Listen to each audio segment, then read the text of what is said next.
Capítulo 2 Na Floresta de Merlin. Não era uma tarefa fácil encontrar o esperto feiticeiro. Havia muitas florestas onde procurar, mas apenas um Merlin. Então, o pobre cavaleiro cavalgou e cavalgou, dia após dia, noite após noite, tornando-se cada vez mais fraco. Enquanto cavalgava pela floresta sozinho, percebeu que desconhecia inúmeras coisas. Ele sempre se imaginara muito sabido, mas não se sentira nem um pouco sabido tentando sobreviver na floresta.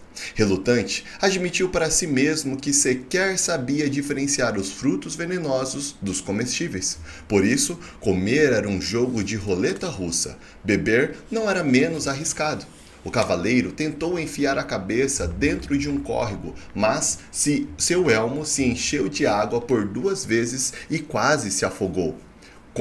Como se isso já não fosse ruim o bastante, ele estava perdido desde que entrara na floresta. O cavaleiro não sabia distinguir norte de sul ou leste de oeste. Finalmente, seu cavalo sabia. Felizmente, seu cavalo sabia.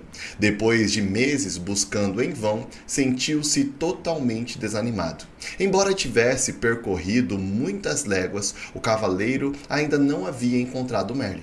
O que o fazia sentir-se pior era o fato de nem mesmo saber que distância uma légua representava. Certa manhã, acordou sentindo-se mais fraco do que de costume e com uma sensação estranha. Foi nessa manhã que encontrou Merlin. O cavaleiro reconheceu o mago imediatamente. Ele estava sentado debaixo de uma árvore, trajando um longo manto branco. Animais da floresta estavam reunidos à volta dele, e havia pássaros empoleirados sobre os seus ombros e braços. O cavaleiro balançou a cabeça melancolicamente de um lado para o outro, e a armadura rangia com o movimento. Ele pensava: como era possível que todos esses animais encontrassem Merlin tão facilmente, se para mim foi tão difícil? Exausto, o cavaleiro desmontou. Estive procurando por você, disse ele ao mago. Há meses eu estou perdido. Toda a sua vida, corrigiu o mago, arrancando com os dentes um pedaço de cenoura e repartindo com o coelho que estava mais próximo. O cavaleiro enrijeceu. Não vim de tão longe para ser insultado. Quem sabe você sempre tenha considerado a verdade um insulto, disse Merlin, compartilhando a cenoura com alguns dos outros animais. O cavaleiro também não ficou muito feliz com esse comentário, mas estava fraco demais, com fome e sede, para montar novamente em seu cavalo e sair cavalgando. Em vez disso, deixou cair sobre a grama o seu corpo aprisionado em metal. Merlin olhou para ele com compaixão e disse: Você é um grande felizardo. Está fraco demais para fugir. O que quer dizer com isso? Perguntou o cavalheiro. Merlin sorriu em resposta. Uma pessoa não pode fugir e aprender ao mesmo tempo. Ela precisa permanecer por algum tempo no mesmo lugar. Ficarei por aqui somente o tempo necessário para aprender a me livrar dessa armadura, disse o cavaleiro. Quando você aprender isso, afirmou Merlin, nunca mais precisará montar em seu cavalo e sair cavalgando em todas as direções. O cavaleiro estava muito cansado para questionar isso. De algum modo, sentiu-se confortado e pegou no sono profundamente. Quando acordou, viu Merlin e os animais à sua volta. Tentou sentar-se, mas estava sem forças. Merlin lhe ofereceu um cálice prateado que continha um líquido de cor estranha. Beba, ordenou ele. O que é isso? Perguntou o cavaleiro, olhando para o cálice com suspeita. Você é tão medroso, disse Merlin. É claro, é por isso que você veste essa armadura. Como estava com muita sede, o cavalheiro preferiu não contrariar o mago. Está bem, eu bebo. Despeje através da minha viseira. Isso não, disse Merlin. Esse líquido é precioso demais para ser desperdiçado. Ele então arrancou um bambu, colocou uma ponta dentro do cálice e outra enfiou por um dos orifícios da viseira do cavaleiro. Que grande ideia, disse o cavaleiro. Chamo isso de canudo, replicou Merlin. Por quê? Por que não? O cavaleiro encolheu os ombros e sorveu a bebida com o canudo. Os primeiros goles pareciam amargos, os seguintes mais agradáveis e os últimos absolutamente deliciosos. Agradecido, o cavaleiro devolveu o cálice a Merlin. Você deveria colocar esse produto à venda. Poderia vender jarros dele. Merlin sorriu. O que é essa bebida? Perguntou o cavaleiro. Vida, respondeu Merlin. Vida? Sim, disse o sábio mago. Não parecia amargo no início, e depois, enquanto você procurava mais, não ia se tornando agradável? O cavaleiro concordou. Sim, os últimos goles eram absolutamente deliciosos. Foi quando você começou a aceitar o que estava bebendo. Você quer dizer que a vida é boa quando a aceitamos? Perguntou o cavalheiro. E não é? Replicou Merlin, levantando uma sobrancelha em sinal de divertimento. Você espera que eu aceite toda essa pesada armadura? Ah, disse Merlin, você não nasceu com ela. Foi você quem a vestiu. Será que alguma vez você já se perguntou por quê? Por que não? Retorquiu o cavaleiro, irritado. Nessa altura, sua cabeça começava a doer. Ele não estava acostumado a pensar dessa maneira. Você terá condições de pensar melhor quando recuperar suas forças, disse Merlin. Com isso, o mago bateu as mãos e os esquilos, carregando nozes em suas pequenas bocas, enfileiraram-se diante do cavaleiro. Um de cada vez, os esquilos subiram até o ombro dele e, após quebrar e mascar as nozes, enfiaram os pedaços pela viseira do cavaleiro. Os coelhos fizeram a mesma coisa com as cenouras, e os veados esmagando raízes e frutos para o cavalheiro comer. Claro que esse método de alimentação nunca seria aprovado pelo Departamento de Saúde de nenhum reino. O que mais, porém, o cavaleiro preso em sua armadura e no meio da floresta poderia fazer? Os animais alimentavam o cavaleiro regularmente, e Merlin lhe dava largas taças de vida para beber através do canudo. Lá, lentamente, o cavaleiro foi recuperando as forças e suas esperanças começaram a se renovar. Todos os dias, ele fazia a mesma pergunta a Merlin: quando vou sair dessa armadura? Todos os dias, Merlin respondia: paciência. Faz muito tempo que você a usa. Não dá para se livrar dela da noite para o dia. Certa noite, os animais e o cavaleiro ouviam o mago tocar o seu alaúde, os últimos sucessos dos trovoadores. Quando Merlin acabou de tocar, ouça essa dos tempos da antigamente, quando os cavaleiros eram valentes e as donzelas indiferentes. O cavaleiro fez uma pergunta que havia muito latejava em sua mente. Você foi realmente o mestre do rei Arthur? A face do mago se iluminou. Sim, fui professor de Arthur, respondeu ele. Mas como é possível? Você ainda estar vivo? Arthur viveu há séculos atrás, exclamou o cavaleiro. Quando se está conectado à fonte, passado, presente e futuro são tudo a mesma coisa, replicou Merlin. O que é a fonte? Perguntou o cavalheiro. É o poder misterioso e invisível do qual tudo se origina. Não compreendo, disse o cavaleiro. Você não compreende porque tenta compreender com a mente, mas a mente é limitada. Tem uma mente muito boa, argumentou o cavalheiro, além de muito esperta, acrescentou Merlin. Ela o aprisionou nessa armadura toda. O cavaleiro não pôde refutar isso. Então, se lembrou de algo que Merlin lhe dissera assim que chegou. Você uma vez me disse que eu coloquei essa armadura porque tinha medo. E não é verdade? Replicou Merlin. Não, eu a vesti para me proteger quando ia para a batalha. E você tinha medo de que fosse gravemente ferido ou morto, acrescentou Merlin. Não é disso que todo cavaleiro tem medo? Merlin balançou a cabeça. Quem foi que disse que você tinha que ir batalhar? Eu tinha de provar que era um cavaleiro bondoso, gentil e amoroso. Se você realmente era bondoso, gentil e amoroso, por que precisava provar isso? Perguntou Merlin. O cavaleiro desistiu de pensar sobre isso.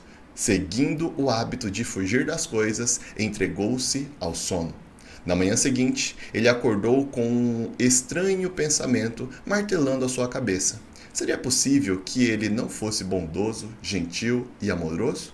Decidiu perguntar a Merlin. O que você acha? Merlin lhe devolveu a pergunta. Por que você sempre responde com outra pergunta? Porque você sempre busca nos outros as respostas suas. O cavaleiro saiu pisando firme, furioso, xingando Merlin com a voz abafada. Esse Merlin, resmungou ele. Algumas vezes ele realmente me irrita. Com um baque, o cavaleiro jogou seu pesado corpo sobre uma árvore para refletir sobre as perguntas do mago. O que ele estava pensando, será? Disse ele em voz alta para ninguém em particular. Que não sou bondoso, gentil e amoroso? Pode ser, disse uma voz tênue. Caso contrário, por que você estaria sentado em minha cauda?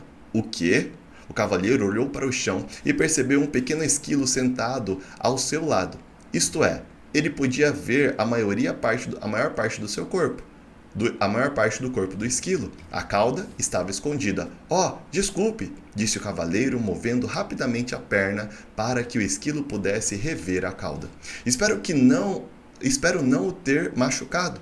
Não consigo enxergar muito bem com esta viseira na minha frente. Não tenho dúvida disso, replicou o esquilo, sem qualquer ressentimento na voz. É por isso que você tem de ficar pedindo desculpas às pessoas depois de machucá-las. O que me irrita mais que um mago atrevido é um esquilo atrevido, resmungou o cavaleiro. Eu não tenho de ficar aqui e falar com você. Ele começou a pelejar contra o peso da armadura para tentar colocar-se em pé. Subitamente, espantado, ele deixou escapar. Hey! Você e eu estamos conversando? Um atributo da minha boa natureza, replicou o esquilo, considerando que você se sentou na minha cauda. Mas os animais não falam, disse o cavaleiro. Oh, com certeza falamos, replicou o esquilo. As pessoas é que não escutam. O cavaleiro balançou a cabeça desnorteado. Você já falou comigo antes? Certamente. Todas as vezes que eu quebrava uma noz e enfiava através da sua viseira. Como é possível que eu esteja ouvindo você agora, se antes eu não ouvia? Admiro uma mente inquisitiva, comentou o esquilo. Mas será que você nunca aceita as coisas como elas são? Simplesmente porque é assim? Você está respondendo às minhas perguntas com outras perguntas, disse o cavaleiro. É tempo demais que você tem passado junto a Merlin. E você não tem estado junto dele o tempo suficiente. Esquilo chicoteou de leve o cavaleiro com a cauda e subiu ligeiro por uma árvore. Espere, qual é seu nome? Perguntou o cavaleiro ao esquilo. Esquilo? Respondeu ele muito simplesmente e desapareceu em meio aos galhos mais altos.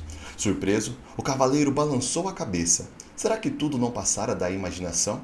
Nesse momento, ele viu Merlin se aproximando. Merlin, tenho de ir embora daqui. Estou começando a falar com os esquilos. Esplêndido! Replicou o mago. O cavaleiro parecia preocupado. O que você quer dizer com esplêndido? Apenas isso. Você está se tornando sensível bastante para sentir as vibrações dos outros. O cavaleiro estava obviamente confuso. Então, Merlin continuou a explicar. Você não falou com o esquilo em palavras, mas sentiu as vibrações dele e as transformou em palavras. Mal posso esperar o dia em que você começará a falar com as flores. Nesse dia, você as plantará sobre a minha sepultura. Preciso cair fora dessa floresta. Para onde você iria? De volta até Juliette e Christopher. Eles estão sozinhos há muito tempo. Tenho de voltar e tomar conta deles. Como você pode tomar conta deles se não consegue nem tomar conta de si mesmo? Perguntou Merlin. Mas sinto falta deles, lamentou-se o cavaleiro. Quero voltar para eles de qualquer maneira.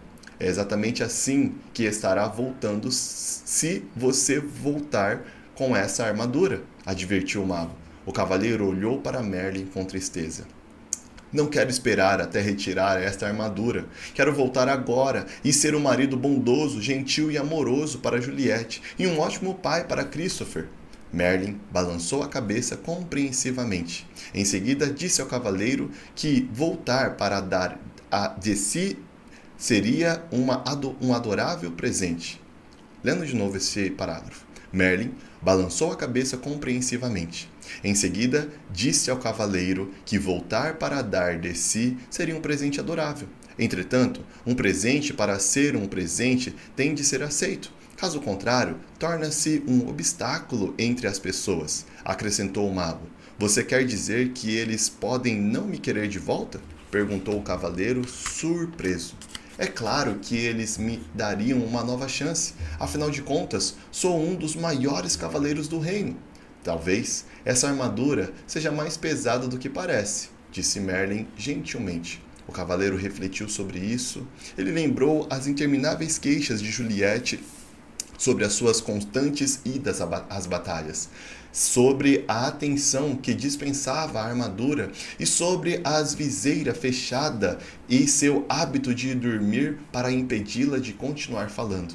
Talvez Juliette não o quisesse de volta, mas Christopher com certeza quereria. Por que não manda um bilhete para Christopher perguntando o que ele acha? Sugeriu Merlin. O cavaleiro concordou que essa era uma boa ideia. Mas como fazer um bilhete chegar até Christopher? Merlin apontou para um pombo empoleirado no seu ombro. Rebecca o levará. O cavaleiro ficou intrigado. Ela não sabe onde eu moro. É apenas um pássaro idiota. Posso diferenciar norte de sul, leste de oeste. Emendou Rebecca. O que é mais do que posso dizer de você? O cavaleiro prontamente se desculpou. Ele estava completamente abalado. Não apenas tinha falado com o pombo e um esquilo, como os dois os tinham deixado zangado tudo no mesmo dia. Por ser um pássaro com um coração generoso, Rebecca aceitou as desculpas do cavaleiro e alçou o voo levando no bico o bilhete que ele apressadamente escrevera para Christopher. Não arrulhe para pombos desconhecidos, ou você deixará o bilhete cair! Gritou o cavaleiro para ela. Rebecca ignorou essa insensata observação, compreendendo que o cavaleiro tinha muito o que aprender. Uma semana se passou e Rebecca ainda não havia retornado.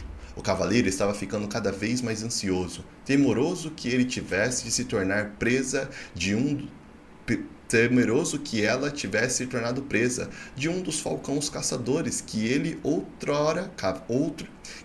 Voltando nesse parágrafo. O cavaleiro estava cada vez mais ansioso, temeroso de que ela tivesse se tornado presa de um dos falcões caçadores que ele e outros cavaleiros haviam treinado.